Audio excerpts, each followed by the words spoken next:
సీతమ్మ గారి గురించి మీకు తెలిసిన 4 విషయాలు చెప్తారా మాకు? డొక్కా సీతమ్మ గారి గురించి. తర్వాత ఏయ్, అన్నపూర్ణేశ్వరి ఆవిడ ఏయ్, ఆవిడ అయిపోయి ఒక తరం అయిపోయింది, 2వ తరం జరుగుతుంది. ఆవిడ చనిపోయింది, అప్పుడే 2వ తరం. వరదల సమయంలో కూడా చాలా దానాలు అవి చేసేవారంట కదండి ఆవిడ. అన్నదానం వరదల సమయంలో కూడా అన్నదానం అది ఆపకుండా చేసేవారంట కదండి.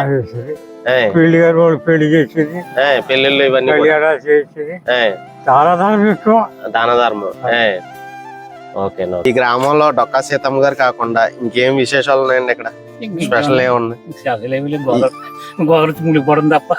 గోదావరి వస్తే కంపల్సరీ మునిగిపోతుంది. ఇదంతా కూడా వచ్చేస్తుంది అంటారా ఏంటి? ఇదంతా కూడా 2022లో గోదావరి వచ్చినప్పుడు ఇక్కడ ఎలా ఉందండి మరి?